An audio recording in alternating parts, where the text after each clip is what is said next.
पहले क्वेश्चन में कह रहा है prepare bank reconciliation statement. Bank reconciliation statement बनानी है फ्रॉम द फॉलोइंग, इन सब की मदद से बैंक रिकन्सिलेशन स्टेटमेंट बनानी है। तो देखते हैं पहला पॉइंट क्या कह रहा है। पहला पॉइंट कह रहा है a debit balance as per cash book 30,000 रुपये। Debit balance as per cash book, debit balance as per cash book हमारे लिए क्या होता है, फेवरेबल बैलेंस, इसलिए इसको प्लस साइड पे डाल देंगे। ठीक है,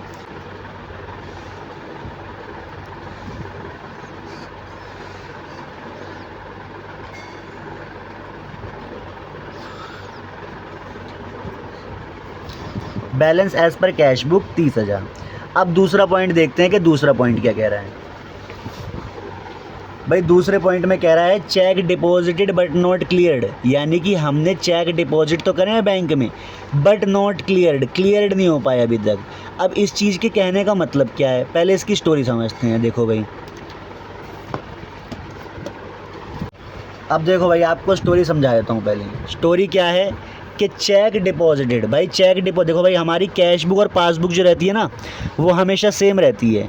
अब ये कैश बुक और पासबुक अगर ऊपर नीचे हो जाएं तो इसीलिए हम बीआरएस चैप्टर पढ़ रहे हैं, हमें बस उसी चीज़ को जो है रिकाउंसिल करना है, मैच करना है। दूसरे पॉइंट में हमसे कह रहा है चेक डिपॉजिटेड, हमने क्या करा, चेक डिपॉजिट कर दिया। तो भाई हमने क्या करा होगा, हमने अपनी कैश बुक को बढ़ा दिया होगा।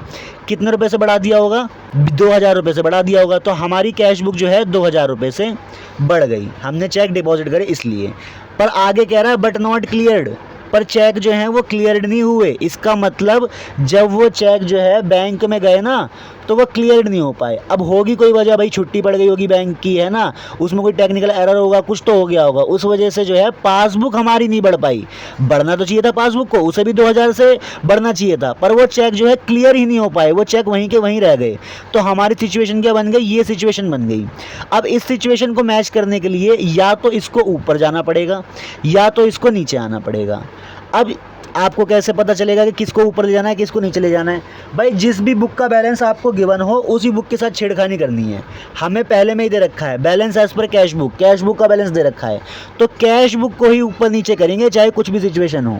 तो कैश बुक को अब कितने रुपए से नीचे ले आएंगे, भाई 2,000 रुपये से जो बढ़ाया था उस 2,000 रुपये से अब उसको नीचे भी ले आएंगे। तो हमारी सिचुएशन क्या बन जाएगी, हमारी सिचुएशन दोबारा से ऐसी बन जाएगी, कैश बुक भी बराबर और पासबुक भी बराबर। इसका मतलब कैश बुक और पासबुक दोनों रिकाउंसिल, मतलब दोनों मैच हो जाएंगी। ठीक है, तो हमने क्या करा भाई मैच करने के लिए, देखो हमने माइनस करा 2 के, तो इसको जो है 2 के वहाँ पे माइनस करके रिकॉर्ड कर देंगे।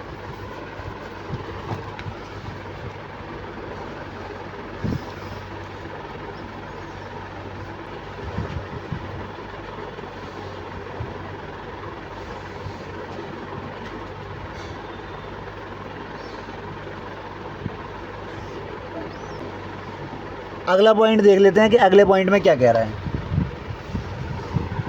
अगले पॉइंट में कह रहा है check issued but not presented for payment 3,000 रुपये। अब भाई ये स्टोरी समझते कि ये स्टोरी क्या कहना चाह रहा है। कह रहा है कि चेक इशूड, हमने चेक इशू कर दिए, हमने किसी को पैसे देने थे उसके लिए हमने चेक इशू कर दिए, यानी कि हमने अपनी कैश बुक को कम कर लिया होगा। चेक इशूड बट, लेकिन नॉट प्रेजेंटेड, वो प्रेजेंट ही नहीं हुए फॉर पेमेंट के लिए। आपको एक बार स्टोरी समझा देता हूँ यहाँ पे। देखो भाई, मान लो आपको किसी को पैसे देने थे तो आपने क्या करा, चेक को इशू कर दिया। पहले तो आपकी दोनों की सिचुएशन सेम थी, कैश बुक की और पासबुक की सेम सिचुएशन थी। अब क्या हुआ, आपको एक काम आया कि आपको किसी को पैसे देने हैं, तो आपने क्या करा, चेक इशूड कर दिया, मतलब अपनी कैश बुक को क्या करा, कम कर दिया। ठीक है, पैसे दोगे तो भाई कैश बुक तुम्हारी कम होगी ना, तो तुमने कैश बुक को कम कर दिया और पासबुक वहीं पर रही हुई है। पासबुक वहीं पर क्यों ही है भाई, देखो उसमें कह रहा है चेक इशूड, हमने चेक इशू कर दिए but not presented for payment, पर जिसके लिए इशू करे उसने जाके वो चेक जो है बैंक में प्रेजेंट ही नहीं करे। अब भाई जब वो चेक बैंक में प्रेजेंट ही नहीं करेगा तो क्या बैंक को पता चलेगा कि उसे नीचे आना है, उसे जो है हमारे बैंक से पैसे काटने हैं, उसको तो नहीं पता चलेगा, है ना। तो देखो यहाँ पे हमने क्या करा, हमने अपनी कैश बुक को कम कर दिया, पर बैंक ने अपनी पासबुक को कम करा ही नहीं। क्यों? क्योंकि जिसको हमने चेक दिया था उसने जाके वो चेक बैंक में प्रेजेंट करा ही नहीं, तो हमारा बैंक जो है कम हो ही नहीं पाया, हमारी खाली कैश बुक कम हो गई है। ठीक है, तो अब क्या करना पड़ेगा इस सिचुएशन को मैच करने के लिए? भाई इस सिचुएशन को मैच करने के लिए बराबर करना पड़ेगा, तो या तो ये ऊपर जाए या तो ये नीचे आए, और हमारे पास बैलेंस किसका है? कैश बुक का है, तो हम कैश बुक के साथ ही छेड़खानी करते हैं। अभी हम क्या करेंगे, कैश बुक को जो है ऊपर ले जाएंगे। ठीक है, तो कैश बुक को ऊपर ले जाते हैं। तो भाई कितने रुपए से ऊपर लेके आए इसको? हम 3000 रुपये से ऊपर लेके आए, तो हमारी जो सिचुएशन है वो मैच हो गई। इसका मतलब दोबारा से रिकाउंसिल हो गया, मैच हो गया। ठीक है, चलो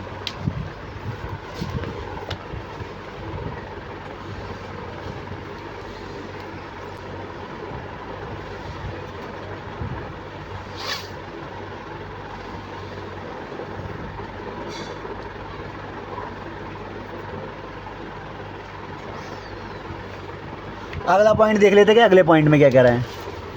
अगले पॉइंट में कह रहा है बैंक इंटरेस्ट, मतलब बैंक में जो है इंटरेस्ट आया है।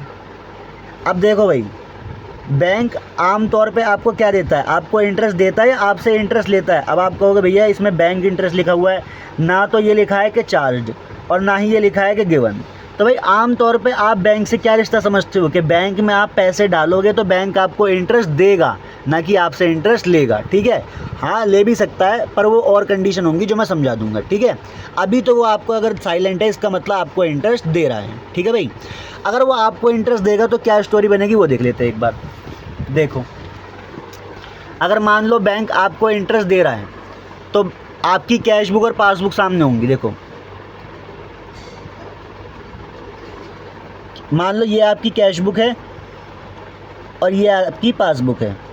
अभी बैंक ने आपको इंटरेस्ट दिया, इसका मतलब उसने क्या करा, 400 रुपये से आपकी पासबुक को बढ़ा दिया। तो हमारी जो इमेज है वो कैसी फॉर्म हो गई कि यहाँ पे आपकी कैश बुक है और यहाँ पे आपकी पासबुक है।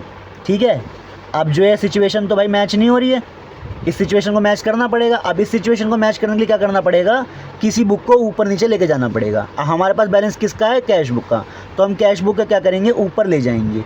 कितने रुपए से ऊपर ले जाएंगे?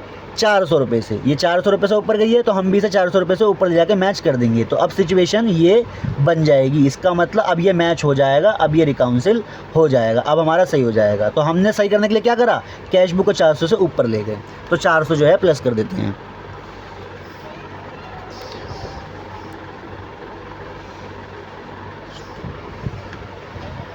अब जो है इसकी बैलेंसिंग कास्टिंग कर लेंगे। देखो भाई टोटल कितना आएगा बताओ,